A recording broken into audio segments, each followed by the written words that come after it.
But anyway, look, we'll get underway. Good morning, everyone, and it's lovely to welcome you all to the first Worrells webinar of 2023.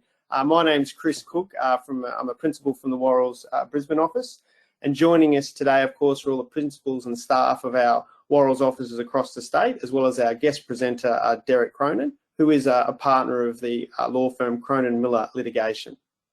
Now, before I hand over to proceedings to Derek, I'd just like to cover off on some operational issues. If anyone encounters a technical issue, which clearly can happen, we are recording the webinar, so you will be available and be able to pick up where you left off because we'll be sending those out. You're also welcome to distribute this to your colleagues if for some reason they were unable to attend today. We will be taking questions through the chat function, and we'll try to get to as many of those questions as we can, time permitting. And if we can't get to all the questions today, then our Worrells principal will be in touch with anyone that's had a question asked and unanswered by email or phone over the coming days.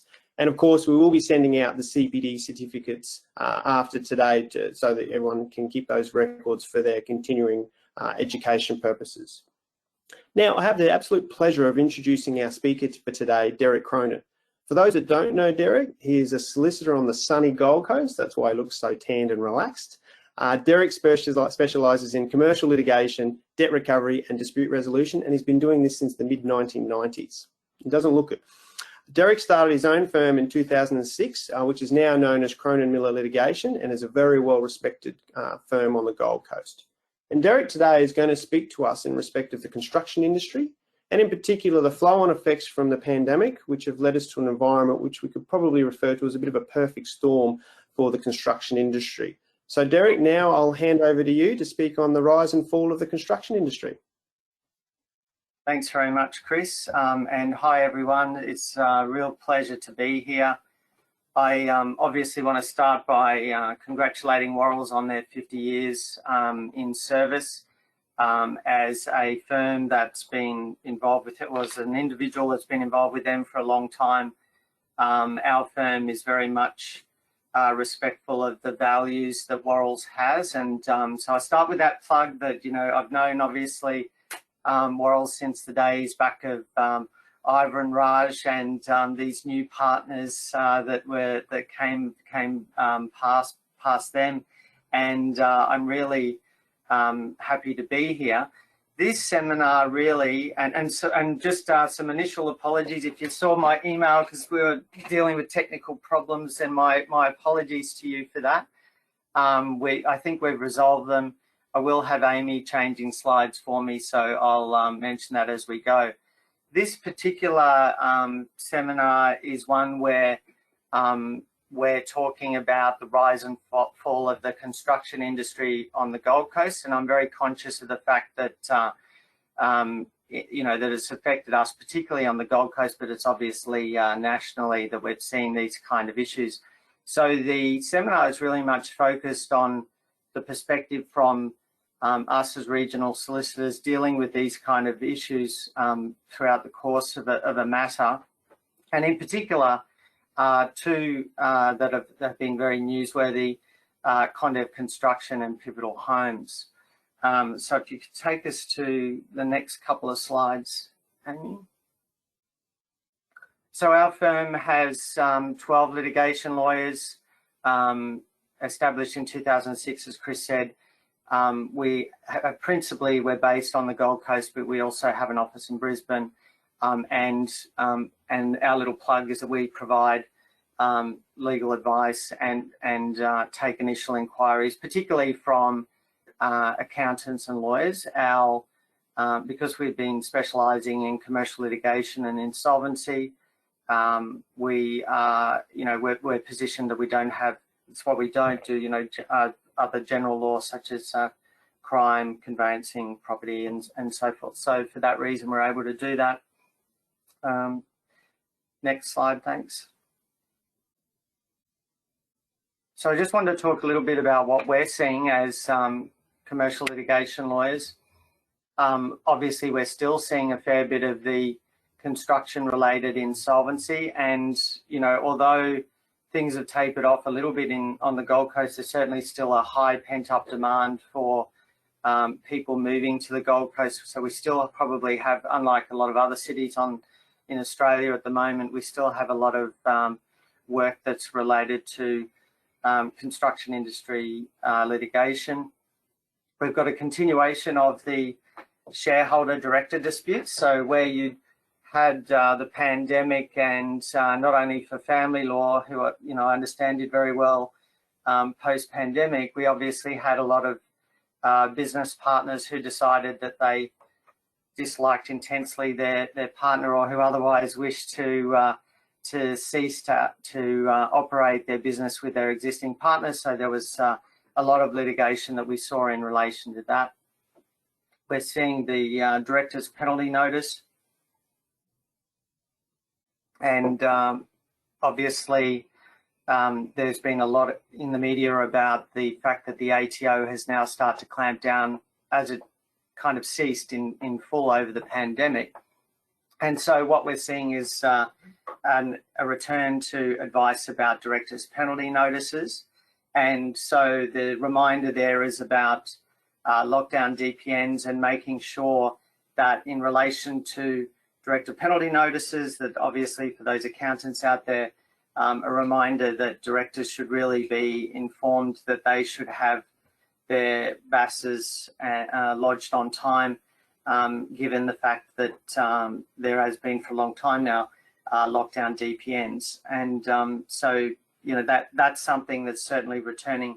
We've seen a number of DPNs that have come through our doors, and I think that's definitely something to watch moving forward as the ATO start to ramp up their recovery again.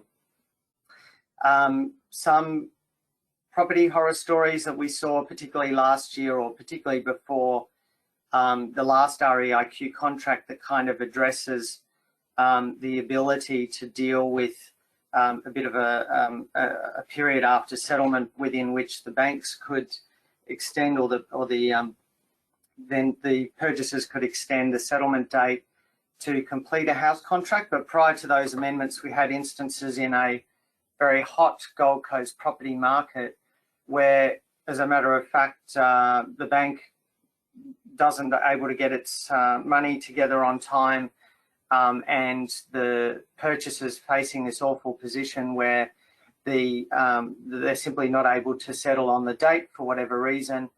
And because there's been such a vast increase in the contract price between the date that the date of the contract being entered into, particularly with off-the-plan contracts, and the date of settlement, we're seeing these horrific stories of developers actually terminating if, for whatever reason, the bank was unable to settle on the due date. And there might be, in some instances, $1 million or more in difference between what was ultimately the purchase price that the purchaser paid and ultimately the value of the property as at the date of settlement. And so we have been dealing with those kind of issues, and ultimately, as I said, they've kind of tapered off, thankfully, because of amendments to the actual REIQ contract that we have in Queensland. Some corporate structure advice. So now that we're getting to the point where there is an increase in ATO activity, directors are now suddenly becoming more and more interested in getting a revision of what is their current structure, and so we're providing a lot more corporate advice that we have in the past. And finally, we're seeing a lot more insolvency work as opposed to commercial litigation work. And on the Gold Coast, it's certainly been the case that for a long time the real estate agents have been out to lunch and having a great old time while the property market's been flying. And we're starting to see that taper off. And, my question is it time to see some of these insolvency practitioners out to lunch having a good time? Now, I might be flippant there, but I do think that the general idea is that we're going to have an increase in insolvency work, and that's certainly the expectation. And let's hope for Worrells and others that continues to thrive. So the next slide is, I just wanted to make sure that you don't get the impression that we're some, large pointy and law firm dealing with large construction litigation. In fact, we deal with all kinds of matters. This particular issue was a matter where there was a dog breeder on the Gold Coast who was breeding a French Bulldog. The instructions that I received from this particular breeder was that she said that her French Bulldog has floppy ears, and everyone should know this, but apparently I didn't, that French Bulldogs with floppy ears are not as valuable as those with their usual French Bulldog ears, and so she wanted to sue the breeder. I explained to her that the contract, she was in Western Sydney, explained to her that the contract was entered into in Queensland. She'd probably need a dog breeding expert, and she'd possibly have to fly up from Sydney to appear at the trial. She's probably looking at, you know, upwards of $20,000 ultimately if she really wanted to take this all the way to trial. So it has a happy ending. She put it on Gumtree, and anyway, she took our advice that she didn't want to pursue the matter further, and I ended up actually buying this dog, which is Daisy. So Daisy lived happily ever after for Daisy, and the dog breeder was ultimately happy that she was able to get rid of the dog that she didn't actually want in the first place. Next slide. Okay, so what we'll cover this morning, really we are talking about the perfect storm, and which is the construction industry post-pandemic. We're going to talk specifically about Condev Construction and Pivotal. Oracle Homes is another liquidation in Queensland that we weren't involved in, and I don't propose to spend a lot of time on that, but it was, again, another example where there was $14 million owed, there were 300 homes incomplete, and this is all compounded on itself in terms of the media attention on the construction industry at the moment. We'll cover the relevant advice that directors have been been engaged in the construction industry, and consider some of the common issues that exist in relation to these type of problems. And finally, we'll look at the future of the industry and ask the question, well, what is changing now? Are there things that are happening? You know, are we now in a position where we're ready to press reset on that?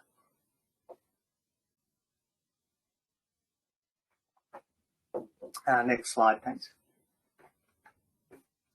So just go back to confidentiality, thanks. And well, I just wanted to make the point, so you've seen Chris's disclaimer. I want to add to that the discussion today is really of a general nature. I've done this particular seminar to a number of accountants on the Gold Coast, and they were really keen to get an insight into this kind of problem within the construction industry. So we take very seriously our obligations about confidentiality. So the information that I'm to talk to you about today is information which is effectively publicly available, but also to give our sort of personal insight as to that experience, and to talk about the matters that which we think of it should be or are of concern to the construction industry, and also talk to the question about whether we've reached the peak of the problem, and also some general discussion around that. Thank you. Okay, so we're talking about the perfect storm, and I think, you know, we're now a year on from this, but if you remember January 2022, certainly on the Gold Coast, just about everyone got COVID at the same time, particularly the first week in January. I managed to avoid it, but we had, you know, everyone was out having a good time, thinking that, you know, that it effectively, one wave had passed us, and Omicron hit. And so there were staff shortages. And in fact, at one stage, you know, we had most of our office out all on the same week. So to just put yourself back into that particular date, and I know that it's, some of us would like to forget it, but if you can imagine life on a building site at that particular time, and imagine that the risk that the builder is actually has at that time, and particularly on fixed price contracts, you're dealing with a diabolical problem, which was obviously something that was difficult to contain. Add to that, and particularly in Queensland, we had seasonally bad weather. And in fact, there was, 60 bad weather days within a very short period of time. There was consequent increases on costs and staff shortages. And we had, in the Northern Rivers, we had, of course, the floods, which ultimately brought about a shortage of labour and on the Gold Coast. And so there were massive increases in basic building materials. And combined with that, an extremely high demand for property and property pricing.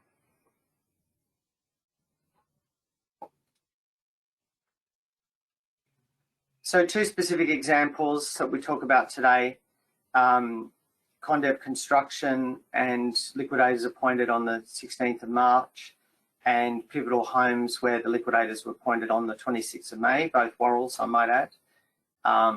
And they're two very different situations, but there's common issues within them. So I'll talk a bit about that. In this case, you had very well heeled, very well educated, or very good directors, I would say. Directors who could see the early warning signs. Both had good accountants, and that's not always the case that you see that in the building industry. And you had circumstances where they were quick to get advice and to get the right advice about what it is that they basically needed to do. There was also pressures about the level of press engagement in these particular matters. And so, of course, that was of a considerable concern for the directors.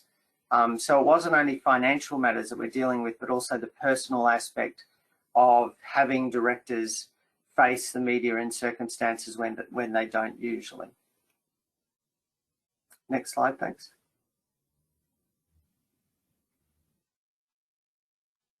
So there are just some examples there of some big names to fall, and this is a relatively old list now, but obviously there's still you're still reading it in the news that it's happening from day to day. Thank you. Next slide. So what we have here is house construction prices. This has actually just been taken from the ABS, but you can see that over a 12-month period to June 2022, you've seen, particularly with reinforced steel and timber, you've seen increases of more than 40%. And you've seen pretty much across the board massive increases in pricing, particularly for supplies. On the next slide, there is details of actual labour. And similarly, you can see there, if we could have that next slide, thanks. You see a change in price of skilled trades. So what you've got here is, and again, anecdotally, we were being told that, in fact, in the case of bricklaying, you've got more than, in fact, a 16%. Some people were saying that's as much as 100%, that over the relevant period, particularly on the Gold Coast, there'd be an increase in skilled trades. And whilst builders may have been ultimately upset about the increases in the cost of trades, you also have to remember that here on the Gold Coast, if a trip to Lismore is, not that long at all, and there's such an increase in pent-up demand that exists as a result of flooding down there, then obviously that drives market forces on the Gold Coast. So again, with this perfect storm, we're literally finding the situation where the trades that do exist on the Gold Coast are actually in a position where, the market's actually going up very rapidly for their services. So there was this huge increase in pricing. COVID had the additional effect, of course, that people who would ordinarily be on trades doing that particular type of work, many had gone back to the country that they'd been in for the relevant period. So we're obviously seeing the combination of that effect as well. Okay, next slide, thanks. So Condev Construction, and more details on the next slide, thanks. Condev Construction, many people will be familiar with Condev Construction, but it started in 2002, had been operating for a very long period of time, principally based on the Gold Coast, but also over time an increasing amount of work done in Brisbane and elsewhere in Queensland. Steve and Tracy Murray, the directors, very well known on the Gold Coast as being model corporate citizens. Here we have a company that's not typical for the liquidations of old. We have a very high level of ATO compliance, as I said, model corporate citizen, involved in significant amounts of charity work and a solid reputation amongst the building industry. In addition to that, the directors were close to retirement age, but not really intending to retire at that time. And their construction was focused mainly on the multi-million-dollar projects, sort of the 6 or 10 to 60 million plus projects. And so you're dealing largely with high rises, public spaces such as schools and university buildings, and we're dealing with contracts with very large lead times. So the issue, of course, is that a lot of these projects have been entered into in 2019 or earlier, and so the issues around the risk that the builder holds was obviously the cause of the problem, and obviously keen to get a review on those clauses to see whether and to what extent there was going to be an out for them contractually, or whether they were stuck with the contracts that they had.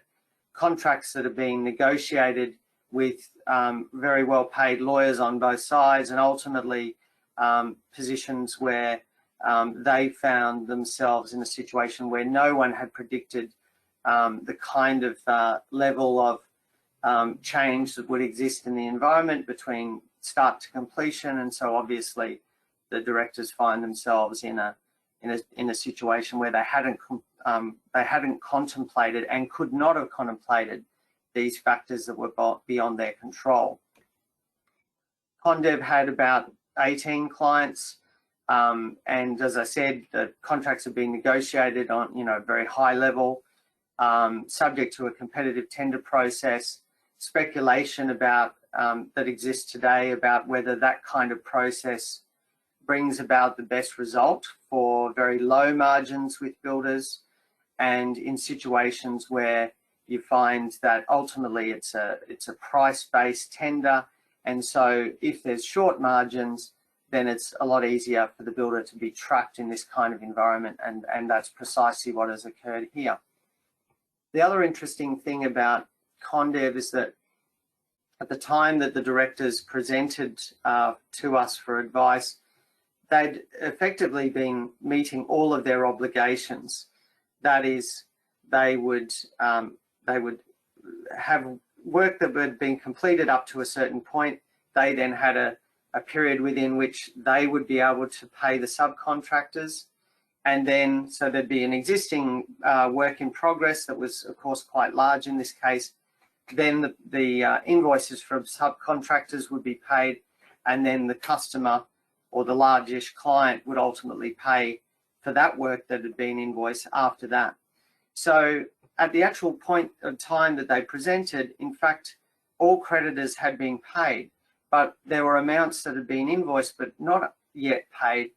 And of course, you've got very significant multi-million-dollar payments being made by clients on any given day of the month. So if you think about the timing of when you go into a liquidation, from the part of a building company, you've got this horrible position where you've got many millions owed to you by particular developers in respect of work that's well and truly been completed, and which has been invoiced by subcontractors and of which is not yet payable. So this timeline then leads to this issue that the media then latches onto, where they have these large inflated numbers that they say that the company has in unpaid creditors. And it's a bit unfair in my view, because it actually leaves this environment where the poor director really has no choice but to put the company into liquidation at a particular time.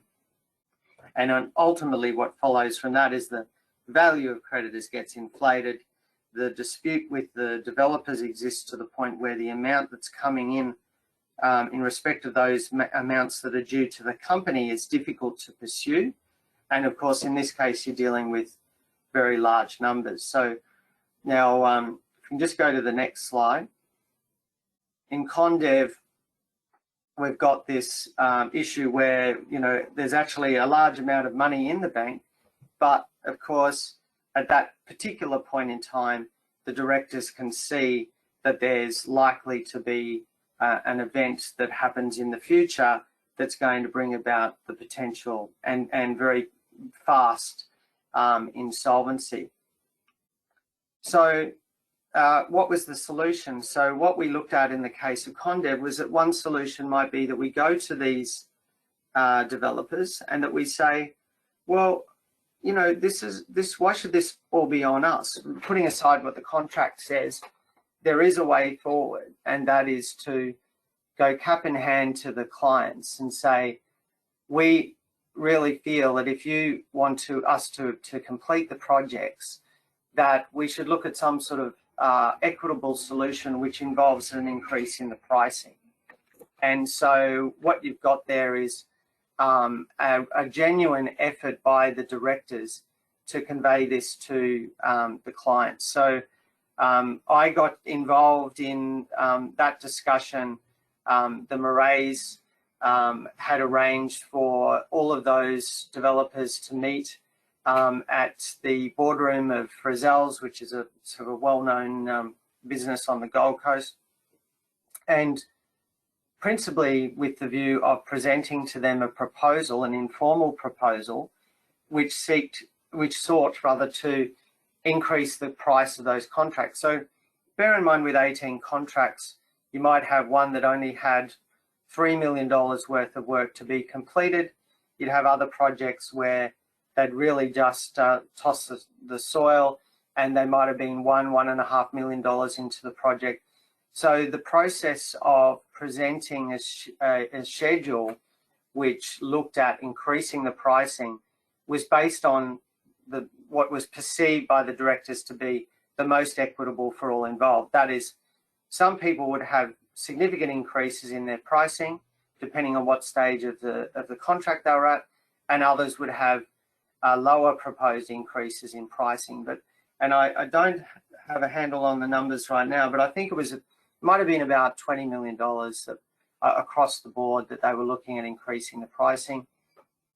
So all of the developers attended that meeting, so you can imagine that there was some very well-dressed and well-heeled people that turned up to the offices of Worrells to have that meeting, and genuine interest in trying to reach an outcome. Because of the reputation of this particular company, I think there was quite a bit of goodwill going into that meeting, and Tracy Murray made an impassioned plea to each of those directors to actually come to the position where, you know, we're really putting our best forward about what the alternative solution was. Now, add to that, the negotiations were very public. There was intense media interest in the matter. And so the difficulty was always going to be that as soon as you lost one of those particular entities, it was all or nothing. If you didn't have all of them there, then you were going to come to this point where there was going to be the ultimate conclusion, which was liquidation. So we gave them a period of time to consider that, and of course, what it was initially an expression of interest in going through this process and increasing the pricing, it obviously fell over. And with the benefit of hindsight, perhaps we could say that was already, you know, that was always going to be the case.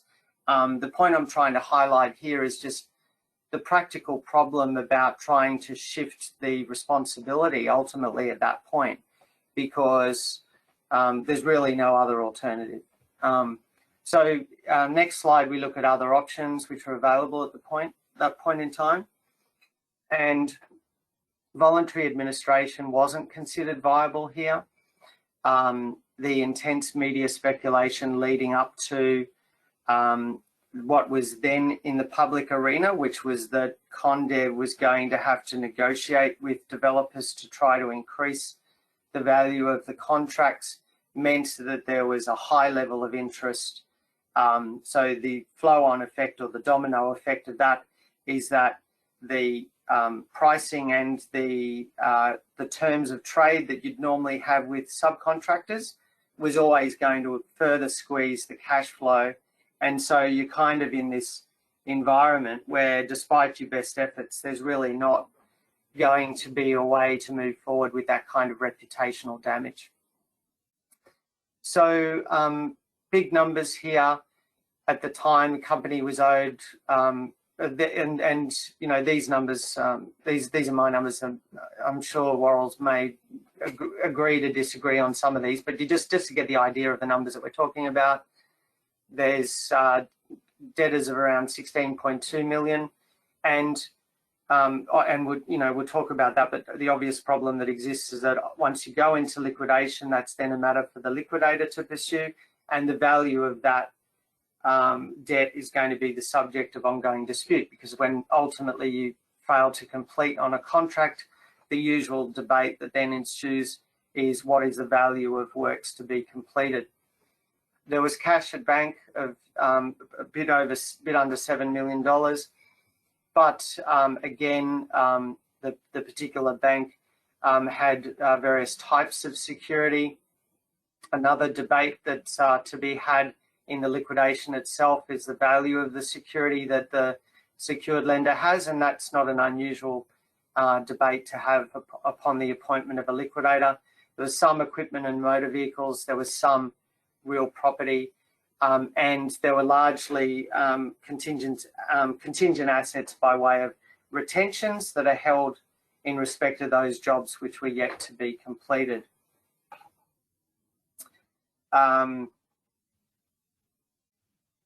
So we've got secured creditors of 6.2 million. We've got employee entitlements. Again, employees had been paid up to the point of the appointment, but of course there's significant employee entitlements.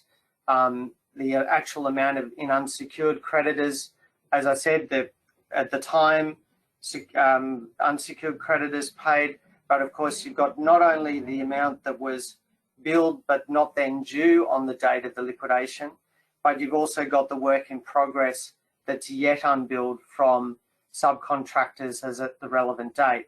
And so you've got this problem that this unsecured creditors component just escalates extremely quickly, and it becomes very newsworthy. 4.3 million in contingent liabilities, and again, I don't want the liquidator to quibble with my numbers there, but 856 creditors recorded, 344 filed proofs of debt, and as I said, 2.5, 2.6 in employee entitlements. So the directors present themselves, question about whether the company is able to pay its debts as and when they fall due. And there had been significant net assets on the balance sheet, but a reducing profit, and ultimately to a $350,000 loss. And so the issue here in terms of the timing is that the question of insolvency raises its head very quickly, and that the directors had a serious concern that the company would be insolvent within the near future. And of course, that is ultimately affected by the reputation, which seriously changes the question of insolvency very, very quickly.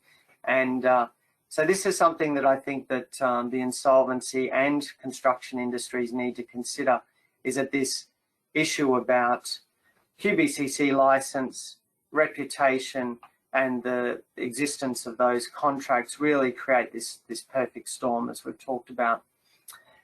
So next slide, we talk about the issues that the directors have, talked about the reputational damage that they have.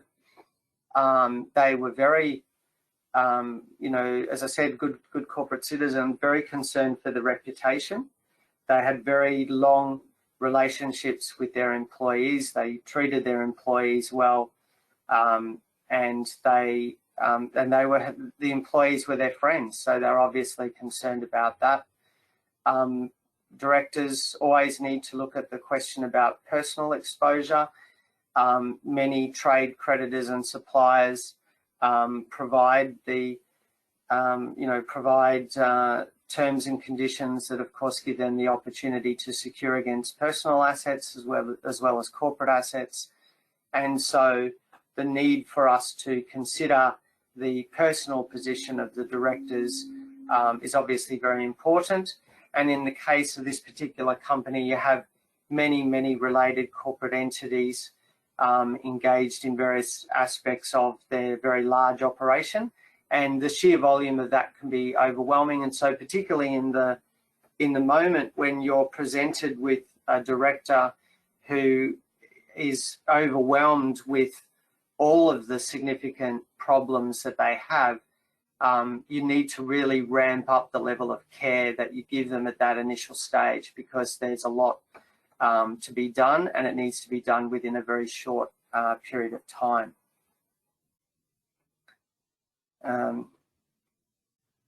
So those are the pre-appointment issues. Post-appointment issues, obviously the starting point is to deal with the secured creditor. In this case, it was Westpac.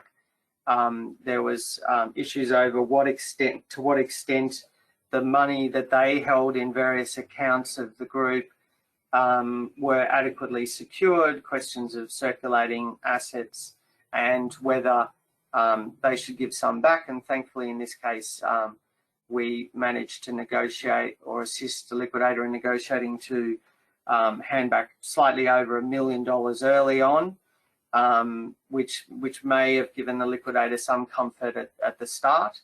But obviously, there's a lot of work yet ahead for the liquidation at this particular point. So there's a large amount of employee entitlements, obviously discussions with the employees, which the liquidator would have been involved in. The caveats issue is one which commonly raises its head after the appointment of a builder.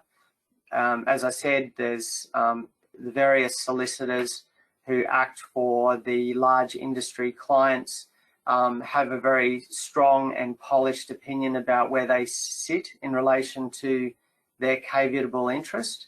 And so there's usually furious correspondence that follows in relation to how you would resolve that issue. Large property assets, and then the question about how well they had been isolated from matters within the group. And, you know, what's again common in dealing with a particular builder that goes into liquidation is, depending to what level of advice they've had over the relevant years, is to what extent there's been intermingling of funds or any other issues that results from that. One thing that I think is particularly pertinent in both this one and the pivotal is the media and the effect that that has on directors. And in this particular instance, the client already had a media consultant who usually did positive stories that related to Condev construction, and so they had quite a they're well known. They had quite a bit of assistance in that in the past, and so we then adopted that, but for the other side, which was actually engaging with the media, and because there was so much media that took such an interest in this, to try to assist the clients with the messaging on what it was that was coming through. And for those who've been following the media on Condev construction, you can see that at times there's been positive signs to come out of it, and certainly within the industry, the reputational issue was very, I think, dealt with very well by the directors. But of course, media have a habit of getting it wrong. And with any failure like this, a big corporate failure, there's always going to be a large looming media issue. The usual sort of subcontractor type claims. And in this instance, there was also a charitable arm of the company called Condev Cares. And the directors had a personal concern that their ability to complete charitable projects was obviously going to be affected by the reputational damage that flows with Condev going into liquidation. And so it's an interesting problem to try to deal with, but discussions around who might pick up the pieces there, whether there was another builder or subcontractors that would take an interest in taking on work at a time when in this industry there was a lot of demand for paid work, that we would try to assist in trying to find solutions around that. Dealing with secured creditors, as we've mentioned before, and then obviously subsequently dealing with FEGs in relation to the position that they have, where a significant significant amount of employee entitlements have been paid. And so some of those issues are obviously still ongoing, so I don't really propose to go into that. Now, I don't want to go over time, so we'll deal with Pivotal Homes. And Pivotal Homes was a very different situation. I want to start with this headline because it just goes to show sort of what a director has to deal with. But so the headline in News Limited: Pivotal Homes staff all terminated in boardroom with no warning. And so, you know, that if you look at it in, you know, the reality of this is that the director sought advice and sought to do absolutely everything right by his employees, but it's very difficult to tackle a headline such as that, where really what choice does a director have but to communicate to its staff that the company's going into liquidation. And I struggle to see what alternative mode of communication then personally at a meeting, you know, such and such should be conveyed. But that was the kind of challenges that we were dealing with as far as the media was concerned with Pivotal Homes. The next slide talks a bit more about the issues with Pivotal. So again, started in 2006. We're dealing with a builder that actually deals with construction of residential houses. So whereas Condev would have had approximately 18 contracts with very large multi-million-dollar contracts, what you're dealing with here was about 103 contracts in various stages of the construction, but they're subject to a standard HIA industry contract, which of course provides again for a fixed price contract. And so again, there's a long lead time. You know, you're dealing with standard kind of house and land packages, and many, if not most, entered into prior to January 2020. And so you've got this massive increase in costs and labour, the problem with weather conditions, and of course the flooding which caused the issues there.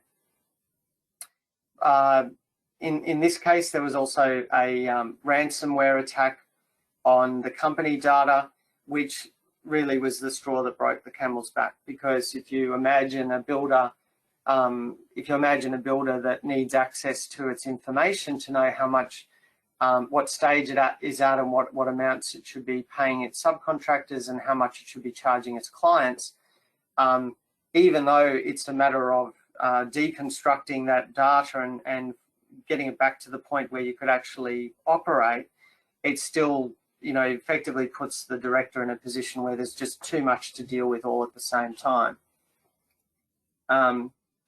In this particular instance, and if we go to the next slide, and the slide after that, to add to the media issues, we have a company-owned Ferrari, so you can imagine the media's interest in that. Of course, in this case, the Ferrari had been sold prior to the appointment, and in fact, it was a company car, and in fact, the funds had been returned to the company and were available for the benefit of creditors as at the date of the appointment. In fact, there was approximately $1 million in cash, or a bit more on appointment. And so you can see here how the media are always going to be focused on the Ferrari, and I remember it appearing in one of Chris Cook's report to creditors about the existence of the Ferrari, and of course the first thing the media latched onto was the Ferrari. But it's a good example of how the media can actually deal with some of this.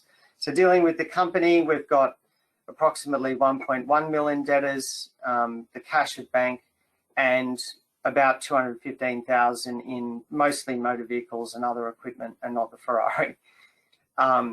Another interesting debtor in that case was the marketeers. So Gold Coast property market, there is a bit of an industry for those who ultimately sell house and land packages, and the way that operates is they generally receive an amount in advance of the completion of the construction, and contracts which are effectively negotiated but drafted largely in favour of Pivotal Homes provide that a termination clause whereby that marketing fee that's paid in advance will be returned to the builder if there's any termination of the contract. And so, of course, the great debate that will then follow is an interpretation of those contracts and whether, in fact, the liquidator is entitled to that $2 million. And, of course, I'm entitled to have a biased view about that, but that is ultimately a matter that will be determined judicially if it's not able to be resolved. So Pivotal had effectively no secured creditors. And so we didn't really have the same sort of issue with Condev that we would have with the bank. You've got money owing to the ATO, which was just very recent, and you've got a smaller amount owing to employee entitlements. But again, you've got employees being paid effectively right up to the date of liquidation. Now, the issue with QBCC in the case of a home construction company such as Pivotal is that the QBCC will ultimately be called on to complete and to arrange for completion of those residential contracts. So, of course, we've got the issue with the QBCC where that debt over time, or the amount that the QBCC claims that it's a creditor of, will increase over time while those jobs are completed. So since liquidation here, we've had 730 creditors recorded, 160 filed proofs of debt in the sum of about 6.2 million. Of course, the media has other numbers which disagree with those. So I guess really what I want to deal with now before we sort of wrap up is just some common issues, sort of the issues for the director, followed by some common issues for advisors. Issues for the director, one is one of reputation. Again, as the Murrays were the director here, Mick Irwin was particularly concerned about his reputation. The same or similar issues are provided in respect of personal guarantees, particularly to suppliers. The QBCC is obviously a big issue here. They were very quick to surrender the building licence. There's another remaining issue, which is the value of a claim for negligence against the actual entity that was responsible for managing the data of the company, and also you know, and of course, if one thinks about what the value of that claim might be, it's effectively contributed significantly to the decision that was, you know, inevitable, which was that the company needed to be placed into liquidation. One of the issues here was the extent to which employee entitlements can be paid prior to liquidation, and obviously dealing with that question. and obviously in this case dealing with a very stressful media environment. On to the next slide, and I just want to sort of wrap this up by talking about the common issues for professional advisors. And first point is that there's no point trying to focus on the corporate structure or where you move assets at this particular juncture. It's just no point in focusing on that. You need to focus on the question of whether the company is insolvent and giving advice about that insolvency and answering that question early and focusing on that question. The thing with the construction industry is that once your reputation's tarnished by discussions in the industry about whether you're going to pay your bills, then it very quickly compounds on itself. And so the pace at which the insolvency question gets, or the insolvency needle gets moved by that reputation, is something that's very difficult to deal with, but something that you need to address very quickly. Obviously, once the building license goes, then your income is gone, and the ability to deal with the media in this kind of high pressure environment is something that's very difficult for the directors. For many people, there's personal exposure issues to be considered when you're taking those early instructions. You've got to consider, you know, how long the company's been insolvent. Every director will tell you, or directors who've signed personal guarantees, I'm surprised by how many directors forget that they signed, and that guarantees that they've signed many years ago can still be recoverable. And so when you ask the director for the personal guarantees, I'm never certain that you've got every single one of them, no matter what kind of assurances you get from them. Dealing with DPNs and ATO debt is obviously something that you need to consider at the early as well. The other issues that I'd say for professional advisors, particularly in relation to DPNs, is the, sorry, not for DPNs, but particularly for notices from the ATO, is to make sure that where you receive notices on behalf of directors or clients who have your office as the registered office, that you have a process by which those notices are immediately conveyed by email to the client, and that you have confirmation from the client that those notices have been received. So last slide. Oh, sorry, just quickly add. So obviously with these kind of insolvencies, what we've found is that we need to have a large group involved managing both the advice that's given to the director and dealing with providing them with a level of support through to the appointment of liquidator. And so what we've found is that we quite often will need a well-organised team to make sure that we've got onto that. And I, particularly want to acknowledge my team who've done very solidly to manoeuvre into that. And so I also acknowledge Stacey Miller and Alana Reisner, who've had a very much of an involvement in the matters as well as our broader team. So thanks to them. What does the future hold? We're seeing the market slowly taper off here in terms of the demand for property, and we're also seeing supply changes on the mend.